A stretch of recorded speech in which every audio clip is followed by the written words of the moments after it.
The Queen will never live at Buckingham Palace again.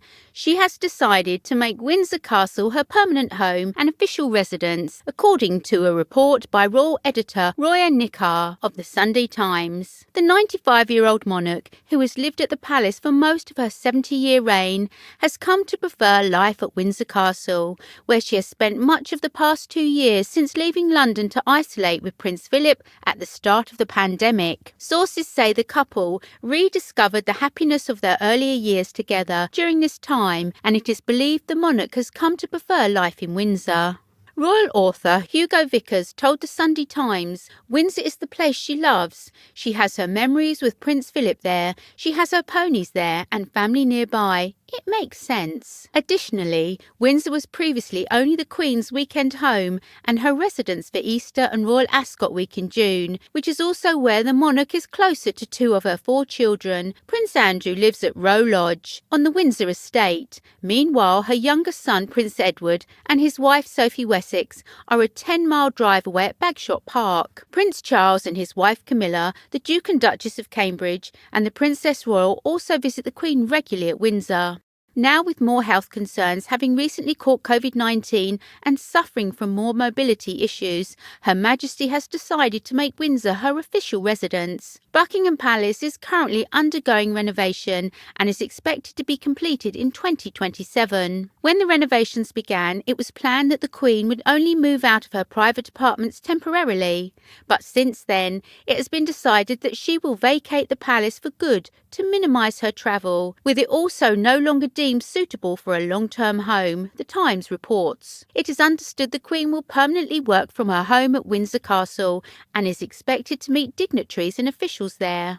The record-breaking monarch will celebrate her 96th birthday this year and has found solace in her work following the death of Prince Philip, but she was forced to slow down on medical advice in October last year. The palace was forced to confirm that she had an overnight stay in hospital after going in for unspecified tests, and since then her appearance has become rarer. And 2 weeks ago she was forced to cancel several engagements after catching COVID virus and suffering from mild cold-like symptoms. The Queen's next planned engagement outside Windsor Castle is the Commonwealth Day service at Westminster Abbey on March the 14th, her first official event away from a royal residence in 5 months. She is also expected to attend a service of Thanksgiving for Prince Philip at the Abbey on March the 29th, together with other members of the royal family. There is also the matter of a 4-day period of national celebrations in June, marking her Platinum Jubilee, with events including a platinum party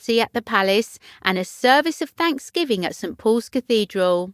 Prince Charles and the Duchess of Cornwall, while still in London at the official residence of Clarence House. Charles is said to have once conceded that Buckingham Palace should remain the official residence of the monarchy. The Queen's decision to make Windsor Castle her permanent home means Charles and Camilla are set to be the next members of the royal family to take up residence at the palace as King and Queen consort.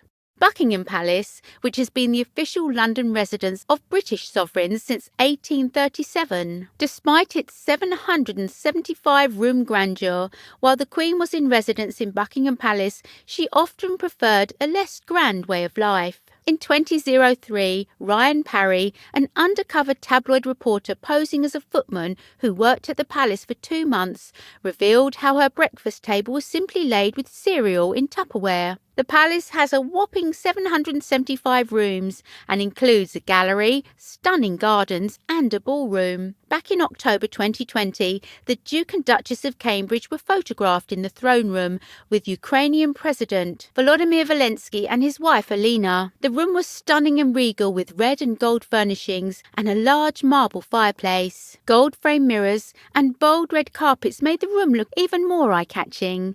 The Palace Ballroom has similar decor to the throne room and has been used to host guests and state dinners. The room has red carpets and a white horseshoe table in the centre. The white drawing room, where the Queen formerly made her yearly Christmas Day speech. This room is truly spectacular, with white walls, gold borders and red and cream carpets.